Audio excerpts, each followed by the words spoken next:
사이다 무비튼. 해마다 찾아오는 크리스마스. 크리스마스 시즌이 되면 여기저기 반짝이는 장식들이 걸리고 거리는 밤을 잊고 북적대며 피부에 닿는 싸늘한 공기와는 반대로 스쳐 지나가는 사람들마다 얼굴에 따스한 미소를 띠고 있기 마련이다. 하지만 나는 그렇지 못했다. 아무리 애를 써도 잊혀지지 않는 어떤 사건 때문에 크리스마스가 가까워 올 때마다 혼자서 불안감에 몸을 떨어야만 했다. 그건 내가 초등학교 2학년 때의 크리스마스 이브에 일어난 사건이었다. 아빠, 엄마, 오빠, 나. 우린 네 가족은 오랜만에 외식을 하러 거리로 나섰다. 그리고 신호등을 기다리고 서 있었는데 이번 크리스마스에는 산타 할아버지가 무슨 선물을 주실까? 올 한 해 다운이가 엄마 아빠 말 잘 듣고 착한 일 많이 했으면 주시겠지? 그럼 못 받겠네. 왜? 나 착한 일 많이 했는데? 그럼 우리 다운이가 얼마나 착한 아이인데. 엄마 아빠 말도 잘 듣고 편식도 안 하니까 산타 할아버지가 꼭 선물 주실 거야. 진짜? 만세! 그렇게 우리 가족은 산타가 온다 안 온다 하며 대화를 하고 있었는데 갑자기 엄마가 무엇에인가 튕겨져 나가듯 내 시야에서 사라지더니 쿵 하는 큰 소리를 내며 자동차와 충돌해버렸다. 너무 순식간의 일이었다. 사람이 치웠어! 누가 구급차 좀 불러! 많은 사람들이 몰려들었고 다급한 목소리와 비명들이 들려왔다. 아빠와 오빠는 즉시 엄마에게 달려갔다. 당시 너무 어렸던 나는 무슨 일이 일어난 건지도 모르고 그 자리에 넋을 놓고 서 있을 수밖에 없었다. 이윽고 우리와 함께 신호등을 기다리고 있던 사람들 중에 한 명이 엄마 뒤에 서 있던 한 남자의 팔을 비틀었다. 엄마를 친 차에서 운전자가 급하게 내렸고 갑자기 도로로 나오시는 바람에 죄송합니다. 정말 죄송합니다. 새파랗게 질린 얼굴로 우리 가족 앞에서 무릎을 꿇고 눈물을 흘리기 시작했다. 잠시 후 시민들의 신고 덕분에 구급차 한 대와 몇 대의 경찰차가 분주하게 사이렌을 울리며 나타났다.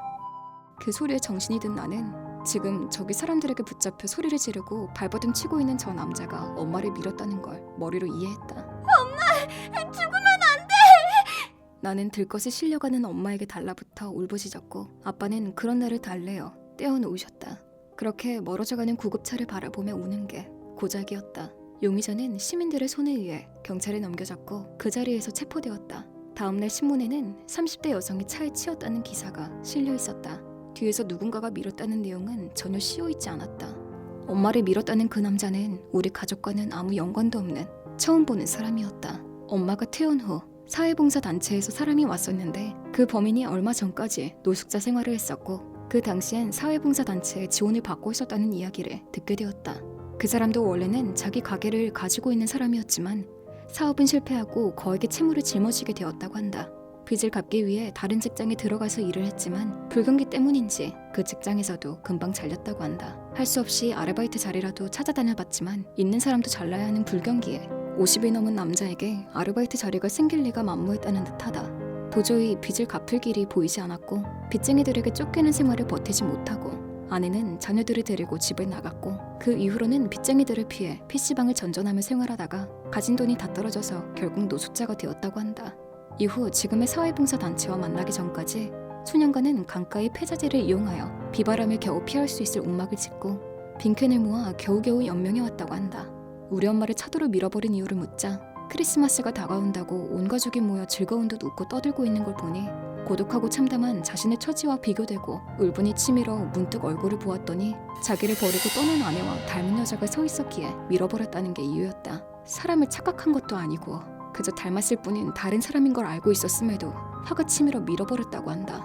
그리고 지원단체의 사람은 따지고 보면 그분도 사회의 피해자인 겁니다. 어떻게 합의해 주시면 안 되겠습니까? 그 사람에게 한 번만 기회를 주자고요. 라며 엄마 아빠에게 간절히 부탁을 해왔다. 그 남자의 행위는 살인매수에 해당하기에 실형이 언도되는 것은 확실했다. 다만 사전에 피해자 측과 합의를 하고 선처를 희망하게 되면 징역 3년 정도로 감형이 가능해지며 어쩌면 집행유예의 가능성도 있다고 했다. 사실 엄마는 두꺼운 코트와 머플러를 하고 있었던 덕에 그게 쿠션이 되어준 덕분에 큰 상처는 없었다. 갑작스러운 충격에 의해 일시적으로 의식을 잃었을 뿐 정밀 검사의 결과는 팔의 타박상 이외에는 이렇다 할 상처는 없었다.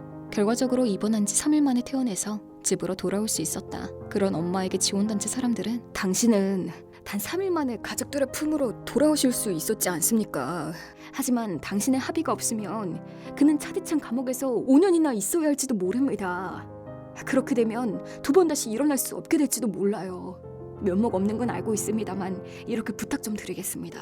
지금까지 그가 겪어온 불행했던 상황을 보아서라도 제발 합의해 주시면 안 되겠습니까? 라며 무릎까지 꿇고 사정을 했다. 그러자 아버지는 무겁게 입을 열었다. 당신들도 다들 가족이 있을 거 아닌가? 어느 날 갑자기 어디에 누구인지도 모르는 인간이 내 가족의 목숨을 앗아갔다면? 그래도 당신들은 그 알지도 못하는 인간의 불쌍한 인생을 생각해서 가명이니 갱생이니 속편한 소리를 할 수 있겠어? 자, 어떻게 할래? 라고 되물었다. 갑자기 모두 말이 없었다. 그리고 길지 않은 침묵 속에서 지원단체 중 한 명의 중얼거림이 들려왔다. 별로 다치지도 않았으면서. 그 중얼거림을 놓치지 않은 아빠는 결국 폭발해버리셨다. 지금 뭐라고 했어? 당장 내 눈앞에서 꺼져! 내 눈앞에 다시는 나타나지 마!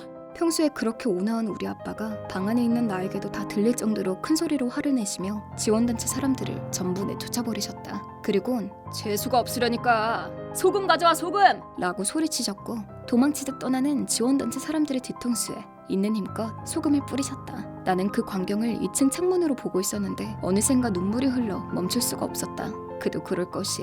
아빠도 오빠도 둘 다 울고 있었으니까. 엄마는 사고의 충격으로 방에서 나오질 못했고 그날 하루 종일 우리 집은 누구도 입을 열지 않았다. 그날 이후로 지원단체 사람들이 우리 앞에 모습을 드러내는 일은 없었다. 결국 아빠는 합의에 응하지 않았고 남자는 명백히 살해가 있었던 것으로 판결이 나며 집행유예 없는 실형이 선고되었다. 살인미수죄가 성립되기 위해서는 살해의 유무가 중요한 판단 기준이 된다고 한다.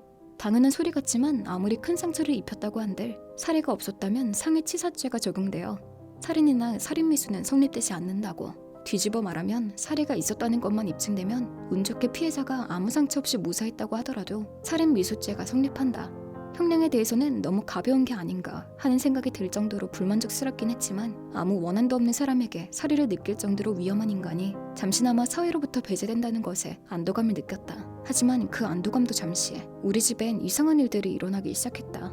저 여자가 뭔가 잘못을 하고 오리발을 내밀고 있는 거겠지. 동네 창피하니까 딴 데로 꺼져버려! 등등의 욕설이 쓰인 종이들이 우리 집 벽에 붙기 시작했다. 우편함이 쓰레기로 가득 찬다든지 현관에 죽은 고양이가 놓여져 있는 경우도 있을 정도라 우리 가족의 스트레스는 이만저만이 아니었다.